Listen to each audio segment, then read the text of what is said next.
She said it so calmly that for a moment, I thought I had misheard her. Like maybe my brain had skipped a word or filled in something that wasn't actually there. My ex is joining the trip, and I think we should take some time apart while I'm there. The sentence didn't sound like a request. It sounded like a decision that had already been made without me. And somehow, I was just being informed. We were sitting in her kitchen in Scottsdale, sunlight cutting across the marble countertop like nothing in the world had shifted. But something had. Something fundamental. Her name was Sloane Harrington. And for the past 2 years, I had built my life around the idea that she was going to be my wife. I had already pictured the house, the routines, the quiet weekends, the version of life where everything finally stabilized. And now she was telling me that her ex-boyfriend would be joining a trip we had planned together, and that I shouldn't be part of it. Not directly, not emotionally, not even present in the same way anymore. I stared at her for a few seconds, longer than normal. She didn't look guilty. She didn't look nervous. If anything, she looked resolved. I just think it's healthier this way, she added. Healthier. That word felt like it had been chosen very carefully, as if framing it as something mature would make it less damaging, less personal, less real. What exactly does time apart mean? I asked. My voice sounded steady. That surprised me. She leaned slightly against the counter, arms crossed, thinking for a moment. It means space, she said. It means no pressure. It means we both get clarity. Clarity. That word landed harder than anything else. Because clarity only comes when something is already uncertain. And I hadn't known we were uncertain. Not like this. Before we go further, pause for a second and tell me honestly, if you were in my position, would you see this as a reasonable request or the beginning of the end?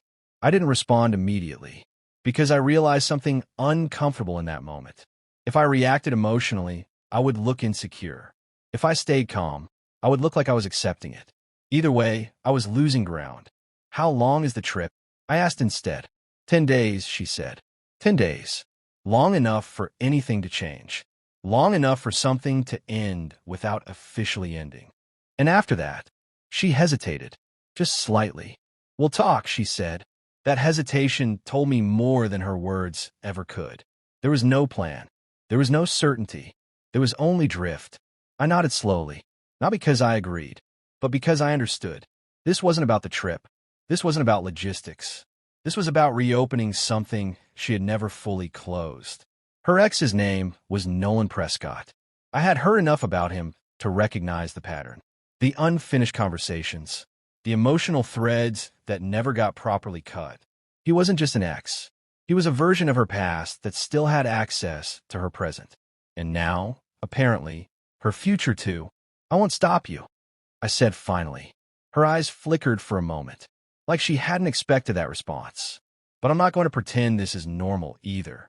She didn't argue. She didn't reassure me. She just nodded, which somehow felt worse than if she had defended herself. Because silence, in moments like this, carries agreement. The next few days felt like walking through a version of reality that hadn't caught up with itself yet. We still spoke. We still shared meals. We still moved through routines that used to feel natural. But everything underneath had shifted. There was distance now. Not loud, not dramatic, just present. Like a quiet space between two people that keeps getting wider without anyone acknowledging it. The night before her flight, she packed her suitcase in our bedroom. I watched her fold clothes with the same care she always did. Nothing about her movements suggested uncertainty. If anything, she seemed more focused than usual. That told me something too. People don't become this composed unless they've already made peace with their decision. You'll be okay, right? She asked casually. That question almost made me laugh. Not because it was funny, but because of how misplaced it was. I'll manage, I said. She smiled slightly. And for a second, it looked like the version of her I had fallen in love with. Then it disappeared. The next morning, I drove her to the airport. Neither of us played music. Neither of us filled the silence. It wasn't tension. It was something heavier than that. It was acceptance. At the terminal, she leaned in and hugged me.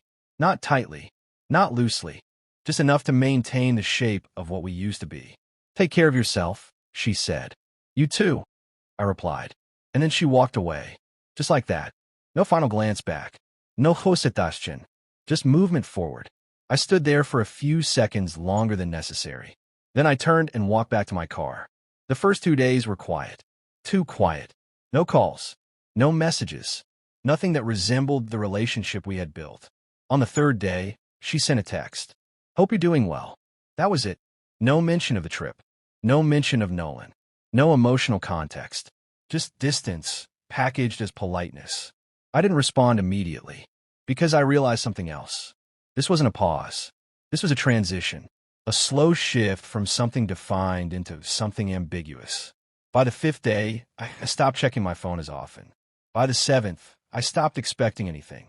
And by the 9th, I started thinking differently. Not about her, but about myself. About the version of me that had accepted all of this without pushing back.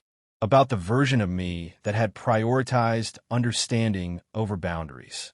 And whether that had actually cost me more than I realized. Before we reach the end, think about this. When someone asks for space, do you believe it's always about growth? Or sometimes about testing whether they still want you at all? On the 10th day, she came back. She texted me when she landed. Can we talk tonight? Of course. That's how these things go. The conversation always comes after the distance. Not before it. We met at my place. She looked the same, but something in her expression had changed.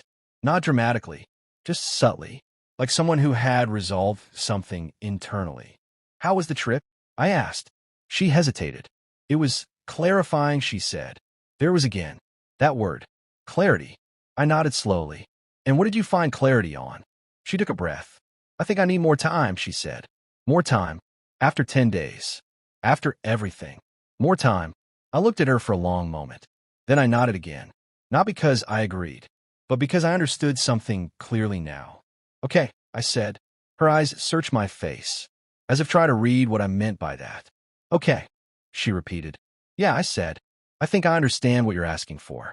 And I think I understand what that means for me, too. She didn't respond, because she already knew. I'm not going to wait in uncertainty, I continued.